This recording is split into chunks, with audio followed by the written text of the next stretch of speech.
Boa noite, meu pessoal querido. Nós vamos dar sequência ao nosso estudo da noite.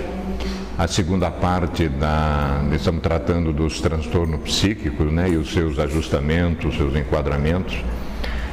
E nós descobrimos aqui na obra da benfeitora, não sei se vocês têm ciência, em 2018 ela publicou Luz nas Trevas, né? E eu estava dando uma olhadinha hoje e digo, meu Deus do céu. E a gente quer abrir para a Adriane para encaixar no trabalho dela, ela vai tratar disso depois. A lição que o livro nos chama de, a lição 24, Vícios Perturbadores. Diz a benfeitora o seguinte: todo hábito que se arraiga gerando dependência prejudicial é um vício perturbador que se origina imprimindo-se no inconsciente e transformando-se em necessidade imperiosa que escraviza. Inerente aos espíritos primários que se comprazem na sua usança, os vícios são responsáveis pela degradação da sociedade terrestre, que desatenta aos deveres, deixa-se consumir pela sua injunção penosa. Começam na mente ociosa em forma de ideia prazerosa. Fixam-se, absorvendo a atenção, e espraiam-se impedindo que o pensamento se renove dentro da programação normal. Instalado na tela mental, conduzem a sua vítima à busca da realização do objetivo sensorial imediato. Quanto mais ele é vivenciado no foro íntimo, mantido pelo pensamento que anseia pelo prazer mórbido, mais dominante se torna. A princípio é sutil e se vai acomodando aos demais hábitos, adquirindo espaço emocional e criando raízes fortes nos alicerces do psiquismo. Logo depois transforma-se em parasita que termina por devorar o cavalo em que se apoia. Exige submissão e oferece a ilusão do contentamento momentâneo, entorpecente e exaure as energias vitais na vítima, que são consumidas pela ideia absorvente e obsessora. Os vícios campeiam em variedade indescritível, desde aqueles de natureza orgânica, psíquica, moral, social, dominando as vidas que se deixam arrastar pela senda irresponsável das superficialidades egóicas. Necessário muita vigilância em relação a eles, especialmente aqueles que defluem das frustrações e dos conflitos. Esses, os vícios mentais, os hábitos mórbidos de concentrar-se nas ideias que permitem comprazer-se interiormente, são mais difíceis de libertação.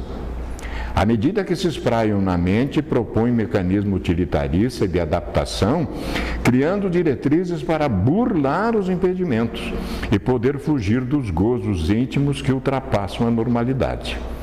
Em razão da sua perigosa presença no pensamento, somatizam-se, dando lugar a distúrbios orgânicos e emocionais de graves consequências. Heranças arquetípicas do mito de Caim passam despercebidas por suas vítimas, até quando os fatores da sua consumpção apresentam sinais devastadores do seu trabalho ruinoso. Imagens que se cultivam pela apresentação erótica ou provocadoras da libido infelicitam o indivíduo, que se deixa fascinar enquanto lhes dão guarida. Num contexto social em que o sexo atendido se torna fator essencial para a felicidade ilusória, é quase inevitável o vício de nele fixar-se. Por outro lado, o materialismo presente em muitas doutrinas espiritualistas dá margem a ambições viciosas de vária monta. Outro aspecto a considerar é o da ausência de uma cultura de amor, de solidariedade, de paz, ante o comportamento competitivista, individualista, lastreado pelo egoísmo.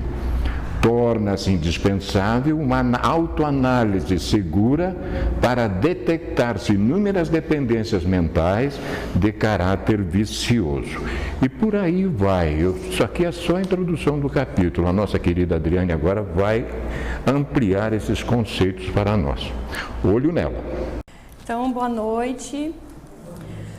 Que bom que vocês vieram. Que bom mesmo. A gente se anima quando o pessoal vai chegando. A gente prepara com carinho, né, as coisas. Então, que bom que vocês vieram. Vamos juntos entrar nesse negócio, nessa nossa reflexão, para a gente aprender um pouco mais sobre esses assuntos. Eu tinha combinado com vocês que hoje a gente ia tratar especificamente da depressão. Mas eu gostaria de, antes da gente falar, que a gente também pegasse um geral, assim, visse um geral, que é um vídeo do programa Transição, que ele fala dos transtornos psíquicos, faz um resumão, e aí a gente vai usar para hoje, para a próxima e para a próxima aula, e eu acredito que vale a pena porque ele é muito rico, ele é bem, assim, tem bastante detalhes, bem explicadinho, e tem vários nomes do movimento espírita falando, então eu acredito que vai ficar bacana. Então, só para a gente contextualizar, eu tinha comentado, né, que o DSM, que é esse livro aqui, Manual Diagnóstico e Estatístico dos Transtornos Mentais, ele traz uma relação grande, né, de alguns critérios que são considerados, né, alguns comportamentos são considerados alguns transtornos e outros que não são. Como que a gente sabe se aquilo se enquadra num transtorno e como que a gente sabe se aquilo não faz parte? Mas como eu não tenho como falar de todos eles, a gente ia só pincelar esses 3 pontos aí e o aspecto do suicídio, né, como que para um fechamento. Então, eu vou pôr o vídeo e depois a gente volta a falar. Então, pessoal, o vídeo ficou bem claro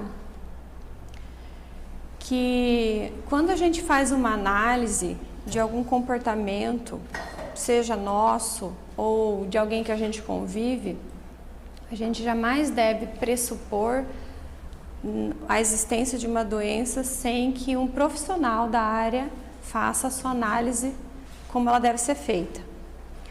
Precisa sempre ter o cuidado de também entender o que é uma coisa que se diz do senso comum e o que é algo que se diz tecnicamente, que um médico falou, que um psicólogo falou, que um psiquiatra transcreveu, e isso a gente tem que fazer essa diferenciação. Por exemplo, teve um comentário ali da Ercília Azili, que ela fala assim: todos nós já fomos depressivos. Quem de nós não foi depressivo? Então, a palavra depressivo, ela por si só já também dá a ideia de que tudo é depressão, tudo é doença. Mas a palavra depressão, quando a gente se usa no senso comum, que fulano está depressivo. E às vezes ele não está depressivo. Às vezes ele está num processo de tristeza. E a gente precisa diferenciar o que é a tristeza do que é uma patologia. Porque a depressão, ela é doença, né? Patologia.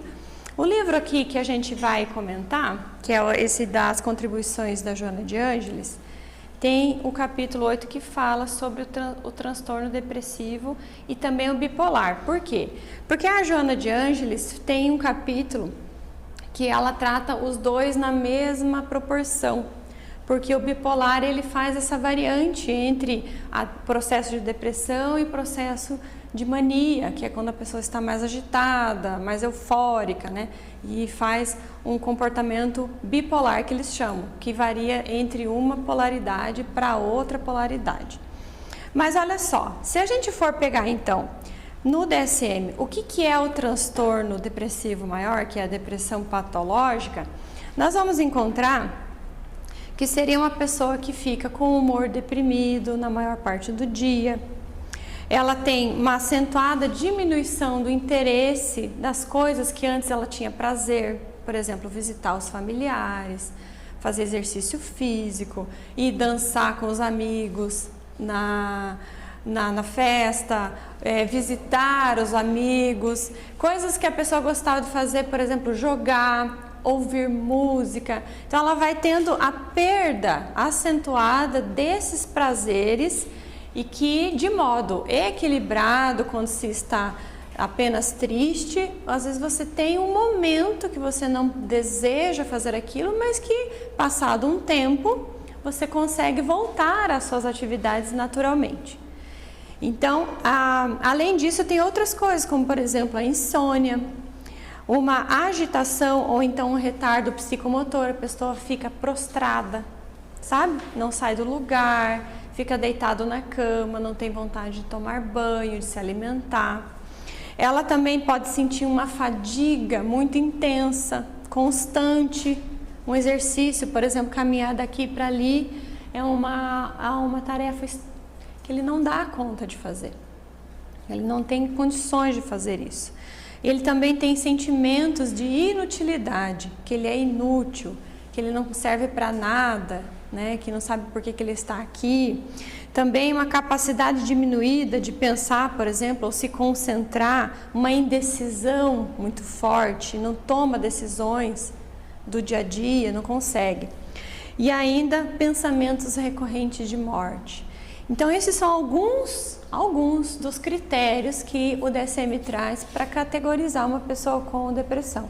Então uma pessoa triste não é uma pessoa com depressão. Aí a gente usa esse capítulo que a Michele fala, ela trabalha com essas 4 obras aqui da Joana de Ângeles, mas eu acrescentei a obra do Marlon, que trabalha lindamente a questão das emoções. E aí então vamos fazer a diferenciação. Então muitas vezes na sintomatologia, alguma coisa do sintoma parece que uma coisa é idêntica à outra, mas não é. Então elas são muito diferentes, como a gente colocou. A tristeza, ela é uma emoção básica. Nós temos 5 emoções básicas: a tristeza, a alegria, a raiva, o nojo e o medo, que é a primeira emoção que brota no indivíduo. Mas a doença, como ficou bem claro no vídeo, ela é uma doença. A depressão, como ficou bem claro no vídeo, ela é uma doença, e uma doença da alma. Quando a gente vai no médico, ele vai dizer que existem fatores biológicos, que existem fatores exógenos fora do indivíduo, fatores hereditários. Claro que vai dizer, porque existem. A partir daquilo que o espírito necessita, ele atrai para si, e pelo modelo organizador biológico, que é o perispírito, vai atrair para si e vai formar o corpo que ele necessita naquela reencarnação, correto? Mas a gênese é o espírito, é isso que a gente tem que ter em mente. Fulano é assim porque tem X doença, sim, mas quem é o doente mesmo é o espírito. A doença por si só ela não existe, mas o doente é o espírito, isso tem que ficar bem claro. Então a Joana de Ângeles vai dizer no livro Atitudes Renovadas que então a tristeza é um fenômeno natural que ocorre com todas as pessoas, mesmo aquelas que vivenciam os mais extraordinários momentos de alegria. Quando a gente fica num comportamento, às vezes muito olhando a pessoa no palco, aquilo que ela mostra no Facebook, aquilo que ela mostra no Instagram, a gente acha que aquela pessoa só tem momentos extraordinários, momentos alegres. Uma pessoa às vezes abastada, que consegue fazer boas viagens, uma pessoa que consegue se sair bem no seu trabalho, tem uma boa devolutiva profissional. Então a gente acha que essa pessoa não tem nada de problema. E no fundo, ela também tem. Mas às vezes ela consegue manejar bem com essa questão e ela também pode ter uma personalidade extrovertida, uma personalidade mais alegre. E existem as pessoas que têm uma personalidade mais introvertida, que preferem ficar no quarto, lendo, estudando, poucos amigos, poucos contatos, mas não significa que ela seja triste o tempo inteiro. É uma característica do sujeito, diferente da emoção, que é uma variação que acontece em todo sujeito, certo? Porque é a composição psíquica do sujeito. Ok, e ela vai falar assim também, num outro livro agora, que é o Iluminação Interior, que a tristeza é uma emoção natural em face dos problemas e dificuldades que se apresentam na existência de todas as pessoas, como decorrência de desencantos, de choques e insatisfações que normalmente são de curta duração. Acho importante a gente salientar que o DSM também traz a diferença entre um período de luto e a depressão, que ela fala aqui, ó, momentos de desencantos, de choques, né? Então morreu uma pessoa, um ente querido, e nós passamos por um momento de luto. Esse momento de luto é, por certo, um momento de tristeza profunda, de tristeza continuada, que a pessoa fica por um período a mais vivenciando aquele processo de tristeza. Mas o DSM faz a diferenciação no sentido que, quando a pessoa está vivendo um processo de luto mais acentuado, e às vezes ele dá uma esticada no tempo mais ou menos previsto para a vivência daquele luto, que é um momento que a pessoa precisa se readequar na vida, às vezes ela vai apresentar uma sequência ali, ela vai dizer assim que tudo aquele sentimento que a gente leu antes, aquele movimento de que ele não serve para nada, ele sempre vai guardar relação com a pessoa que desencarnou. Então, por exemplo, eu deveria ter visitado mais, eu devia ter feito mais, eu devia ter dito que amava, eu devia ter feito isso, ter feito aquilo. Então, são questões relacionadas. E muitas vezes a pessoa também vai dizer que ela gostaria de morrer para se reencontrar com aquela pessoa, para ter um contato. Então, isso é um aspecto relacionado ao luto, diferente da depressão, que é patológico, tá? É bem bacana a gente diferenciar isso aí. E aí a Joana vai falar também que, do ponto de vista psíquico, a energia mental depositada... perdão, não foi a da Joana, tá? Foi a Michele que escreveu no livro a partir da Joana.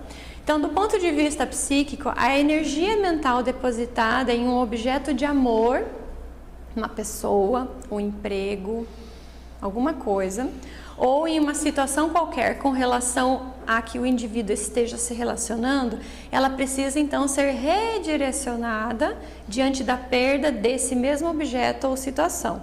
Eu passei por um período de divórcio, por exemplo. Então, eu tinha um objeto de amor que era o meu relacionamento.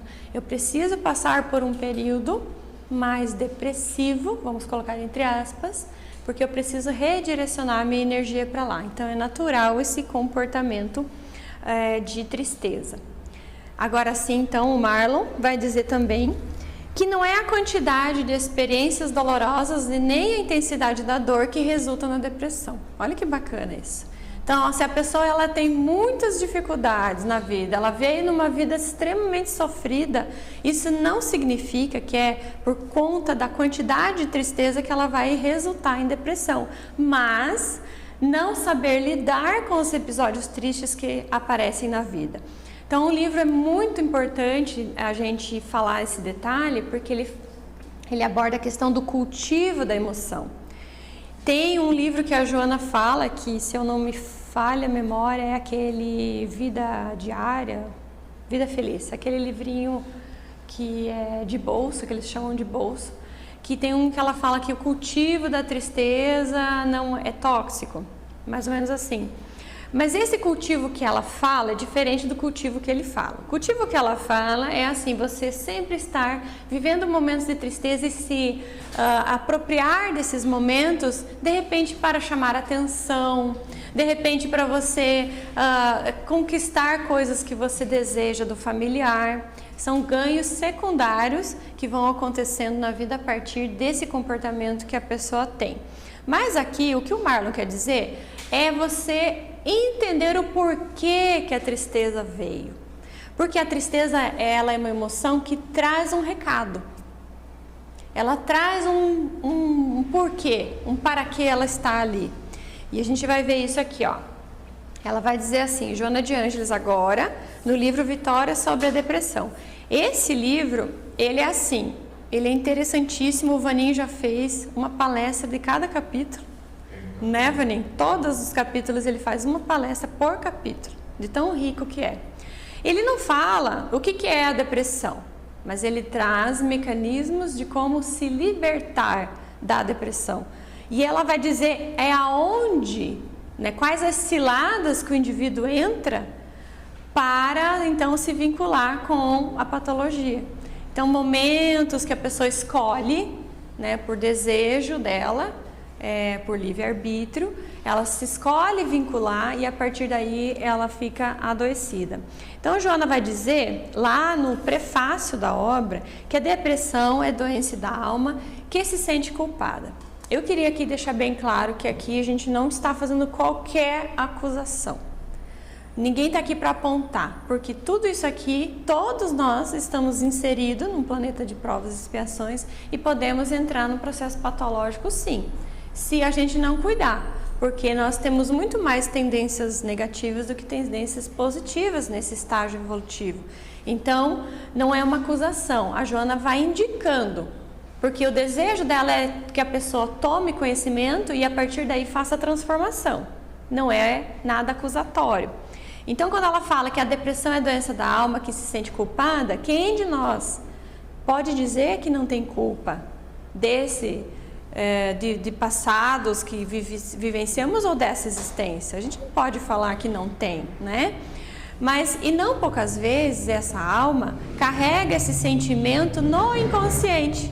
Então, quando a gente aprendeu que aquilo fica no inconsciente, em decorrência de comportamentos infelizes praticados na esteira das reencarnações, devendo em consequência ser tratada lá no cerne da origem, que é onde? O próprio espírito. Isso tem tudo a ver com aquilo que o Wagner falou no módulo passado, encaixa perfeitamente. Então ela vai dizer ainda, no triunfo pessoal, na raiz psicológica do transtorno depressivo ou de comportamentos afetivos, aqui ela encaixa então o transtorno bipolar, comportamento afetivo é o bipolar, encontra-se uma insatisfação do ser em relação a si mesmo, que não foi solucionada. Então o indivíduo, sabendo-se culpado, percebendo-se culpado, ele é insatisfeito com ele. Ele não gosta do jeito que ele é. Ele não gosta como ele se apresenta, porque aquele tormento fica ali chamando atenção, né, o tempo inteiro, provocando o indivíduo para olhar para aquilo. E aí ele acaba estando insatisfeito com ele mesmo. Mas além disso, ela também diz que predomina no self, no espírito imortal, a gente aprendeu, um conflito resultante da frustração dos desejos não realizados, olha só, nos quais impulsos agressivos se rebelaram,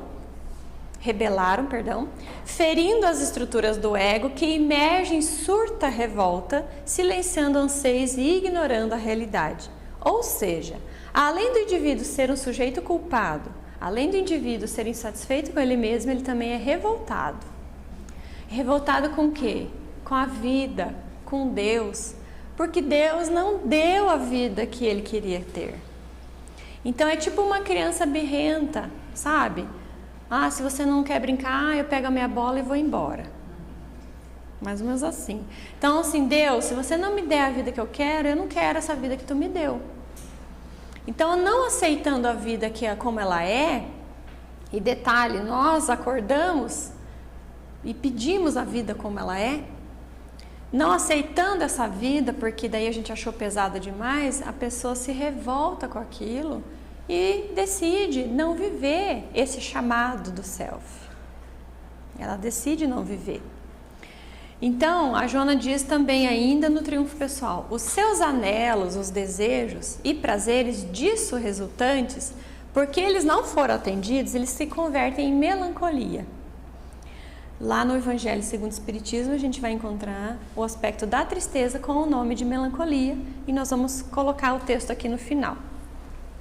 Que se expressa, então, em forma de desinteresse pela vida e pelos seus valiosos contributos. E experienciando gozos masoquistas, a pessoa gosta de sofrer, ela vive momentos tormentosos, né? Aqui se permite em fuga espetacular do mundo, que considera hostil por não lhe haver atendido às exigências. Então, a pessoa, ela expressa, né, esse desinteresse pela vida num aspecto de ingratidão com a vida.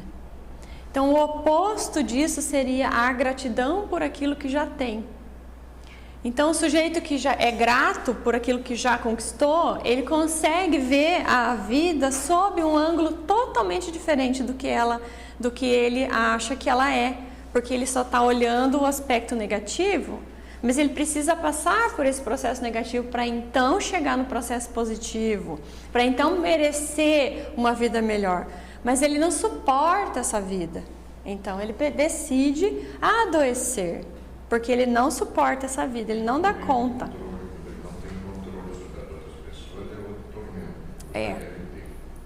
O aspecto do controle a gente vai abordar no transtorno de personalidade semana que vem. Acho que vai ficar bacana isso aí. Ok, daí ela fala também, de novo, no Iluminação Interior, que ela diz assim: mesmo se considerando fatores da hereditariedade, como a gente comentou antes, e os da natureza exógena, aquilo que vem de fora, é o contexto familiar, é aquilo que ela viveu, morou a vida inteira na favela, esse aspecto, né?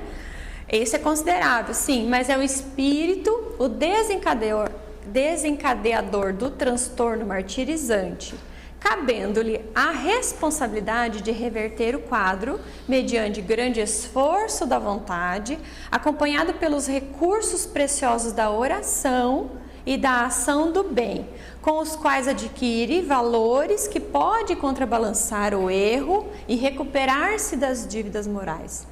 Essa frase da Joana é extraordinária porque ela fala, primeiro, não pode o indivíduo jamais colocar a culpa em fatores hereditários e exógenos. A culpa é do outro, é dos meus pais que não me deram uma vida melhor, sabe? É do meu pai que é doente e agora passou essa doença para mim. Então ela vai dizer que é o indivíduo, o doente, e por isso cabe a ele fazer a mudança, não o outro fazer a mudança, cabe ao indivíduo. Mas olha aqui o final daqui. Então ela põe 3 aspectos: a vontade, né? Porque você tem que querer. Quando Jesus fazia as curas, primeiro ele perguntava para o sujeito: crês que eu posso te curar? Aí ele respondia. E aí depois ele perguntava: você quer ser curado? O desejo de ser curado. Então, ele perguntava, porque se a pessoa não quer, ela quer ficar naquela doença porque às vezes a dor que ela sente é menor do que a dor de enfrentar, e isso é bem simbólico, essa frase. Às vezes a dor que ela sente é mais leve, ela dá conta de lidar com aquilo do que o enfrentamento do porquê que veio a dor. E aí ele dá 2 aspectos, que é a oração e o trabalho no bem. Então, trabalho e oração. Oração, vigilância, né? Tudo isso aí. Mas ela fala que daí você consegue contrabalançar o erro, porque é o erro que fica gritando na consciência do sujeito. É o erro que está ali falando com ele. Então você precisa contrabalançar o erro para você se aquietar a mente, aquietar o psiquismo, aquietar o espírito e dar conta de lidar com essa vida, com aquilo que você já possui, com gratidão, sem ter que passar pela doença. Mas se adoecer, lide com ela. Então ela fala também que concomitantemente, junto com isso, deve-se levar em conta a interferência dos espíritos vingadores ou viciosos que se encontram na economia moral de muitas vidas, relacionamentos antigos, né? Em razão dos compromissos que vigem entre todos os seres, especialmente aqueles que foram vítimas de abusos e de crimes não justiçados, caso os houvessem os justificáveis. Então, espíritos vingadores, né? O vídeo trouxe o aspecto da obsessão, que é algo assim, não é o espírito vingador que se vincula a ti necessariamente se você não tem sintonia com ele. Então a gente já está cansado de saber isso, né? Então, por isso a importância da oração, da vigilância e no trabalho do bem. Porque aí você vai fazendo um processo de mudança, de alteração interna, e esses espíritos que, querendo se vingar, querendo recorrer de alguma coisa, não conseguem encontrar sintonia contigo. Então você não fica à mercê das obsessões. Porque a obsessão, ela prejudica o processo de cura e ela pode ser o que mais te dá o sintoma.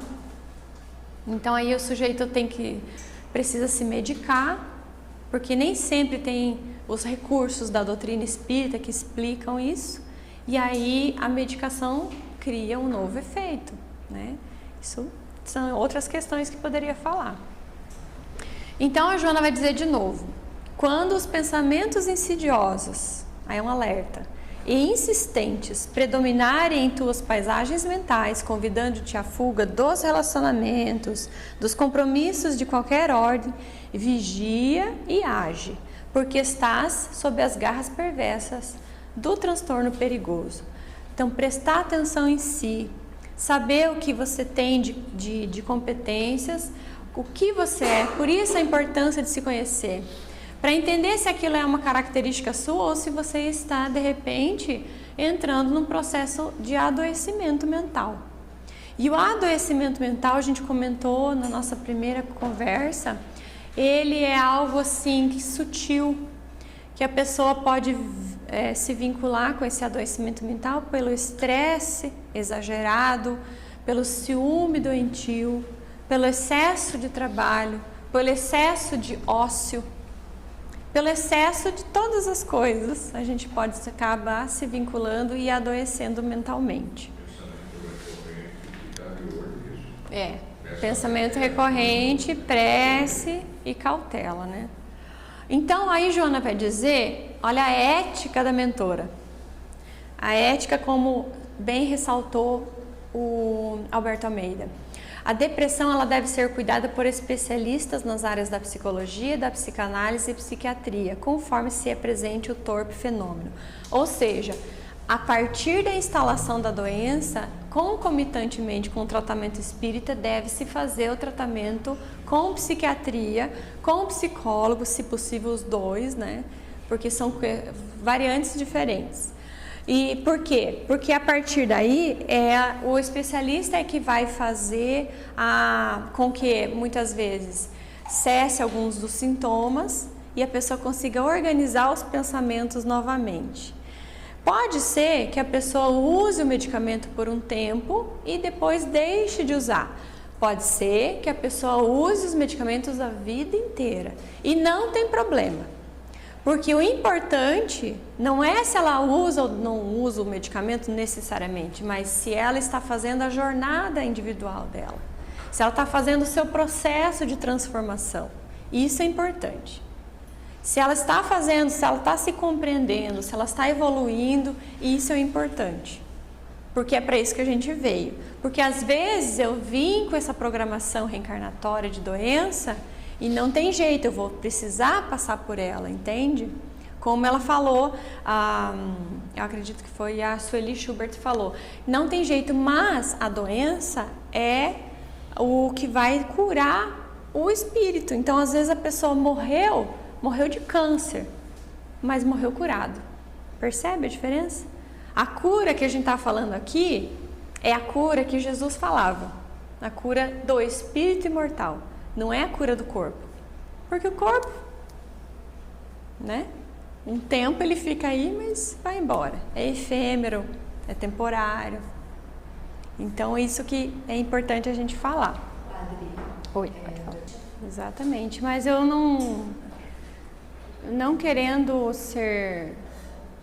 trazer notícia ruim, mas no meio espírita existem muitos também, que você comenta que fora não tem acesso, mas aqui também tem. Aqui também tem. E sabe o que é interessante? A pessoa no movimento espírita, enquanto ela tá legal, tá trabalhando, tá vivendo as coisas dela, ok, todo mundo vê ela ali e tal. Aí chega num momento que de repente ela começa a enfrentar uma dificuldade na vida, seja ela com ela mesma ou com as coisas, ela acaba se afastando do contexto espírita. Mas ela se afasta porque ela não se autoriza a ser humano. Ela não aceita ser humano. Ela quer ser um ser angelical antes do tempo. E isso é um problema sério, porque a pessoa está, de repente, deixando de receber ajuda, e aí quando a obsessão pode se apoderar daquele sujeito mais ainda, porque agrava a situação. Então veja que nós não estamos livres só porque estamos aqui no contexto.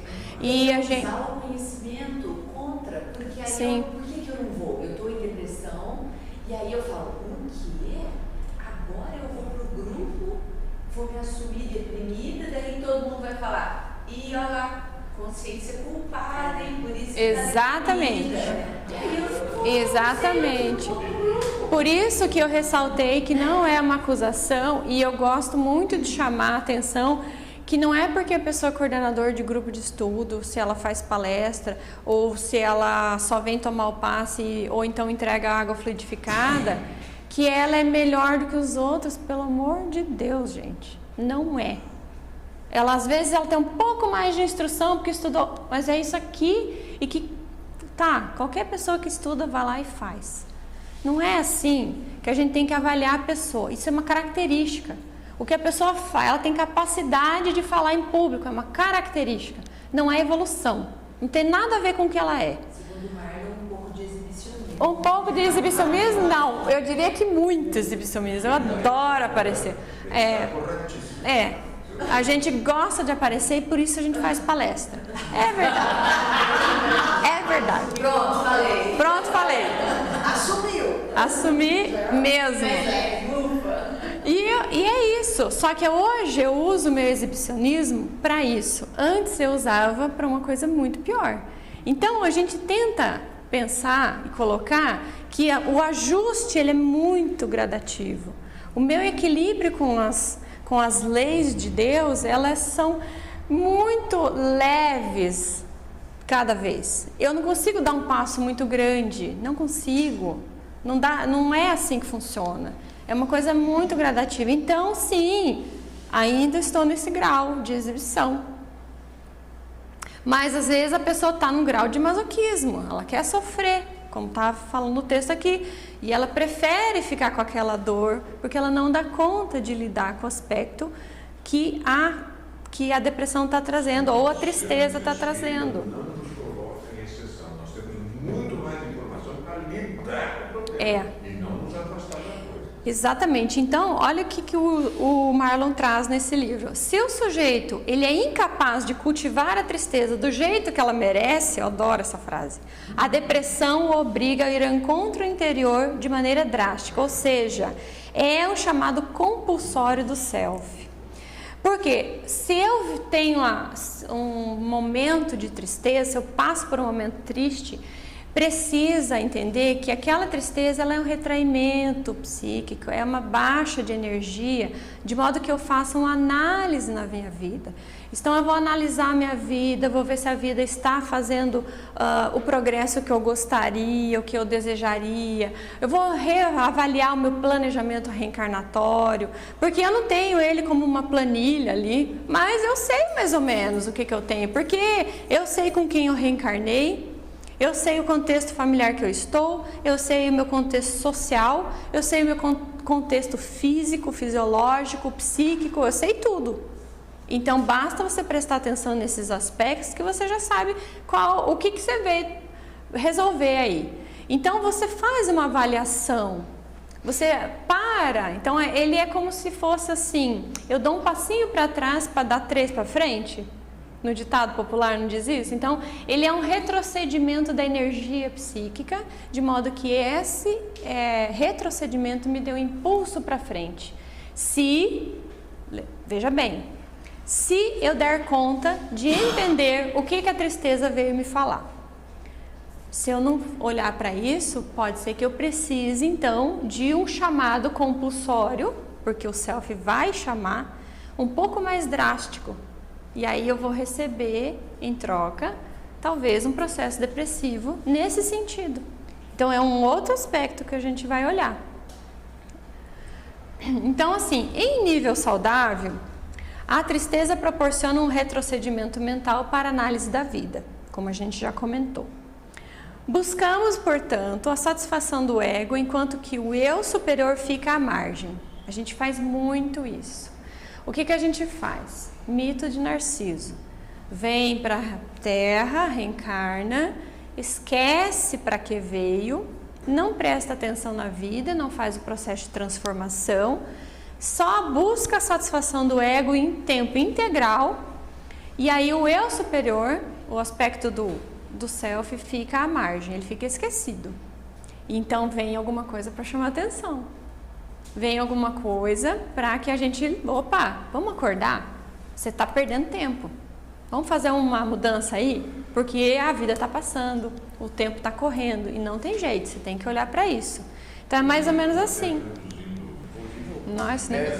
Uma pleiade. Mas olha só, porque como a gente busca muito a satisfação do ego, olha lá, não encontramos espaço mental para acessar a intuição, a criatividade e também a vontade que são características do espírito. Então, no silêncio nós encontramos Deus.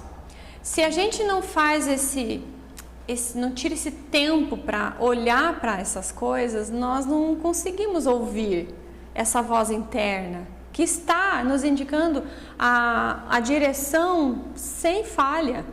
A gente precisa fazer esse movimento de ação, que é o cultivo, extremamente bem lembrado. Vamos cultivar a relação no sentido positivo, para crescer uma planta que seja frondosa, que seja grande, que seja progressiva, e não o contrário.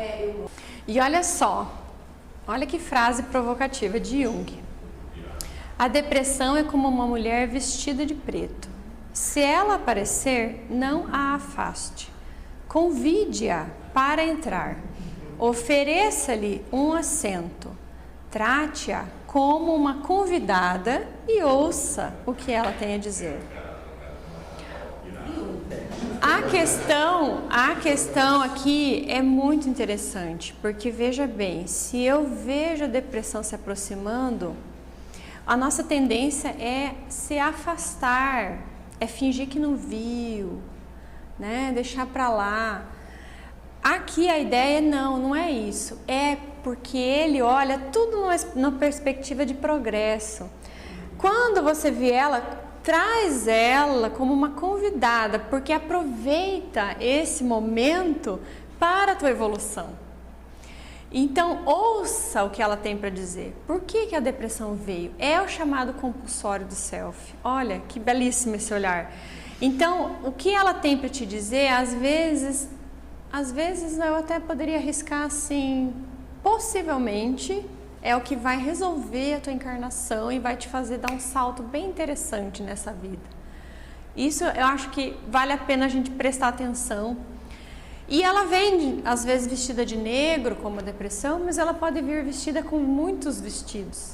Ela pode vir como uma doença, um câncer, um mal de Alzheimer, ela pode vir como uma demência, ela pode vir como uma doença de alguém que é da nossa família, que faz a gente prestar atenção, ela pode vir como um acidente automobilístico, ela pode vir de diversas formas. Mas o processo é sempre o mesmo, olhar para si, resolver as encrencas, se restabelecer com a lei de Deus, sempre o mesmo. Esse é o processo. E aí eu queria trazer para vocês que eu estive em Bento Gonçalves no final de semana num congresso de psicologia analítica, e olha que interessante, veio um professor, né? O nome dele é Lionel Corbett. Ele é médico psiquiatra formado na Inglaterra, analista junguiano do Instituto Carl Gustav Jung de Zurique, de Chicago, perdão, não é de Zurique, professor de psicologia profunda do Pacifica Graduate Institute na Califórnia. Ele veio e ele trouxe esse tema aqui, ó, a emergência na nova imagem de Deus. Ele veio abordar uma questão que, em tese, não tinha nada a ver, mas tem tudo a ver com isso. E eu fiz umas anotações e trouxe para vocês verem, olha só. Então ele fez um comentário do próprio Jung, que está no livro vermelho, que ele diz assim: uma nova imagem de Deus está sendo formada dentro da psique. Por quê? Porque ele fala que a psique é naturalmente religiosa. A psique é naturalmente religiosa, no sentido não da religião, mas porque ela busca um Deus a quem ela quer adorar. Porque a lei de adoração é a lei divina ou natural. Está no Livro dos Espíritos, da natureza do ser humano. Nós temos na nossa natureza a lei de adoração. E aí a Joana de Ângeles utiliza um termo belíssimo, que ela fala que nós vivenciamos o deutropismo, que é um comportamento assim como a planta começa a crescer, ela se enverga para receber a maior quantidade de luz possível, ela vai se entortar muitas vezes para sair num lugar onde tenha mais acesso ao sol. Nós, seres humanos, indivíduos criados por Deus, fazemos esse mesmo movimento. E isso é o processo da lei de adoração. Então, é natural, nossa psique, ela deseja adorar algo. Pode ser que essa adoração seja devotada a Deus Criador, ao Deus interno, mas pode ser que o meu Deus seja a bebida alcoólica. Pode ser que o meu Deus seja a droga. Pode ser que o meu Deus seja um comportamento desregrado, porque eu estou sendo fiel a esse Deus.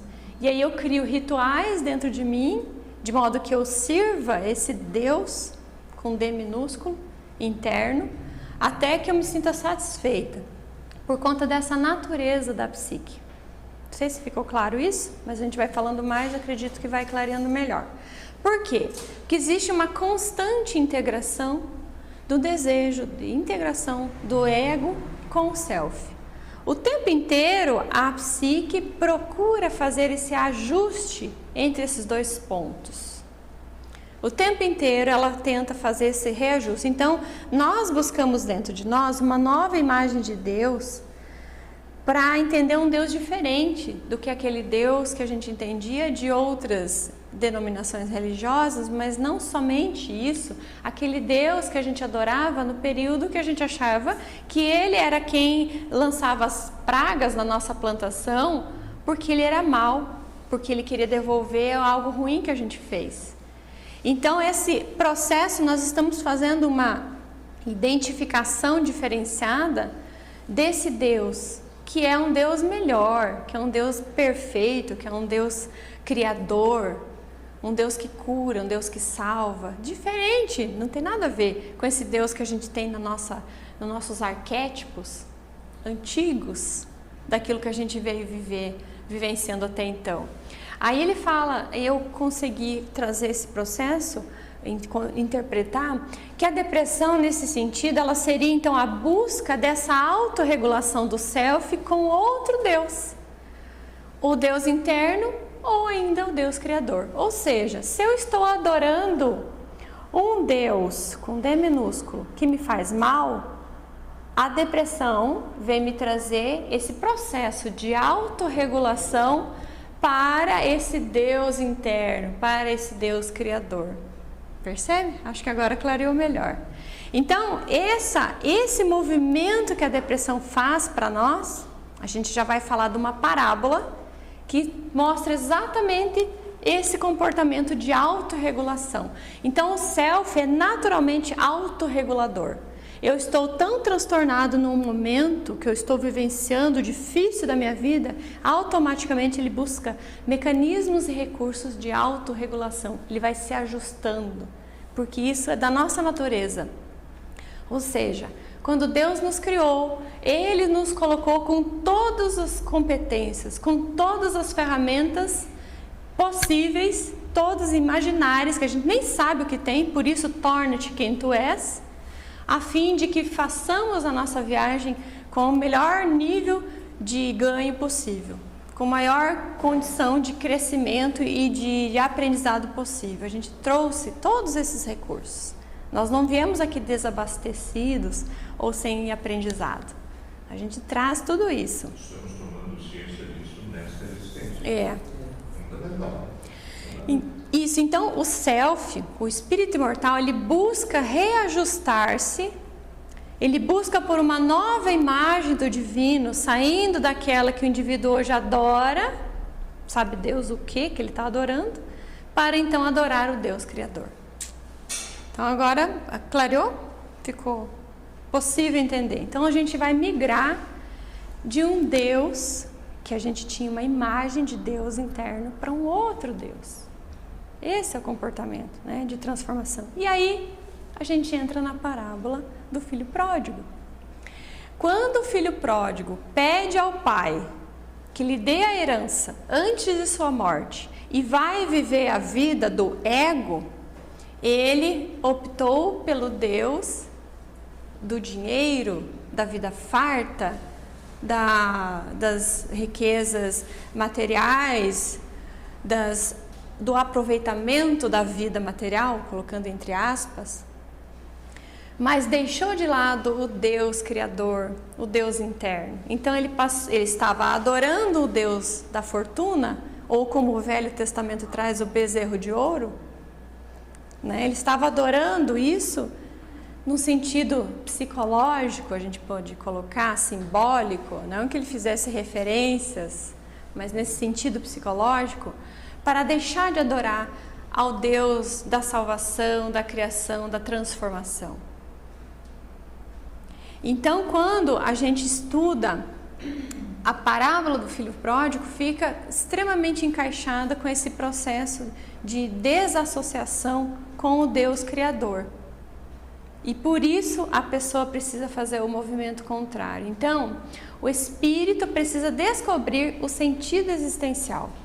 Naquele vídeo ficou colocado que a pessoa, ela deprime muitas vezes porque ela perde o sentido da vida, ela vive um vazio existencial, ela não sabe por que ela está aqui, ela não tem porquê de continuar vivendo, porque ela não entendeu o mecanismo da vida.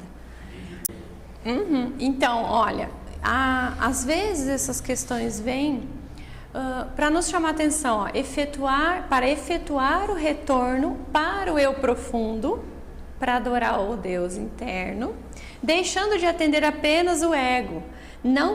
Se ele não compreenderá as razões das suas dores. Enquanto ele não fizer esse movimento, ele não vai compreender.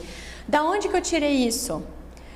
A Joana de Ângeles tem o livro Em Busca da Verdade, que ela fala inteirinho praticamente, na verdade não é mais que uma parábola, mas ela fala muito da parábola do filho pródigo.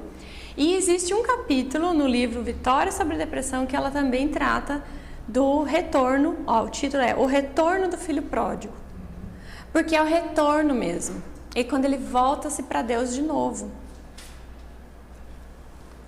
Então a parábola do filho pródigo, ela expressa a fragmentação, a dissociação do eixo ego-self, ou seja, o sujeito vive apenas para o ego, deixa de viver o self. E representa também os movimentos psicológicos humanos no atual nível evolutivo, que provoca a nossa desconexão com o Pai por conta da nossa postura egóica em exigir de Deus coisas que queremos e de achar que nós sabemos o que é melhor para nós. Infantis que somos. E demonstra também a nossa insuficiência em aprender pelo mecanismo do amor, optando pela dor e sofrimento, para somente depois efetuarmos a reconexão com o divino e o retorno à casa do Pai. Então, a parábola do filho pródigo, ela é para todos nós aqui nesse sentido. Em que momento nós deixamos de viver para esse Deus Criador, para o nosso Deus interno, captando as realidades espirituais e vivendo-as de forma intensa? E quantas vezes a gente deixa de ver isso para viver as questões furtivas e efêmeras do ego?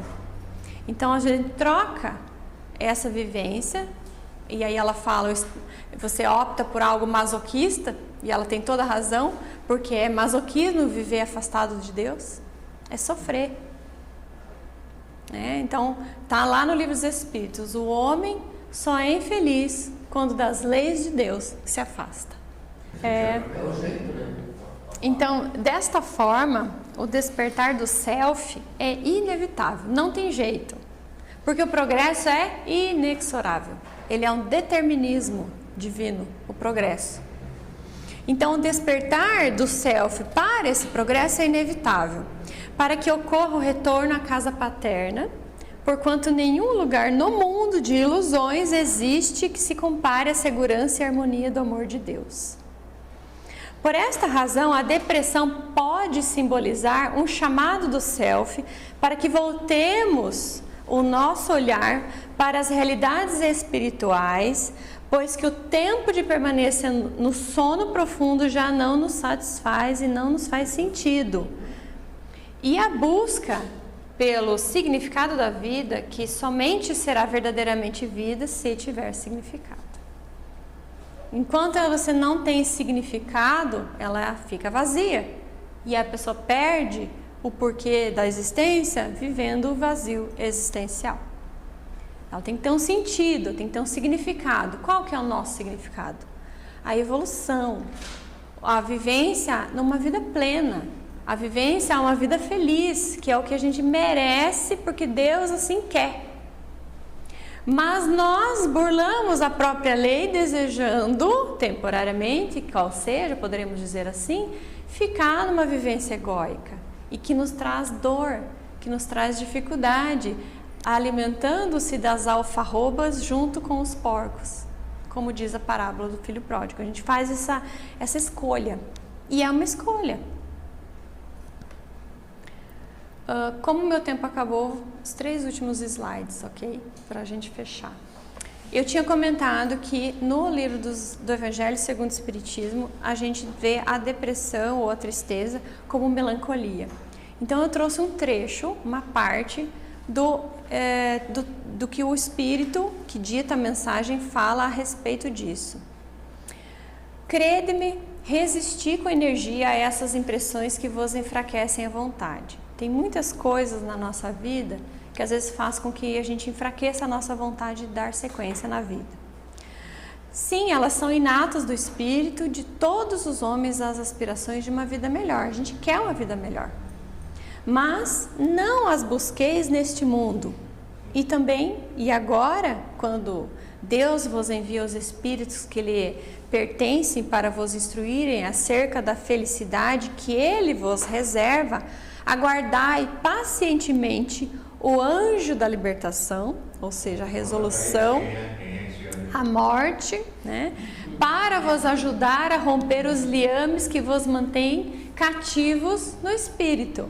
Se a gente precisa pagar ou devolver ceitil por ceitil, isso, enquanto a gente não se resolve com isso, a gente fica cativo, preso no corpo.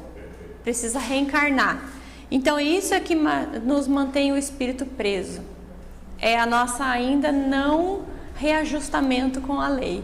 Enquanto a gente não se reajustar, a gente tem que reencarnar quantas vezes forem necessárias. E aí o espírito continua.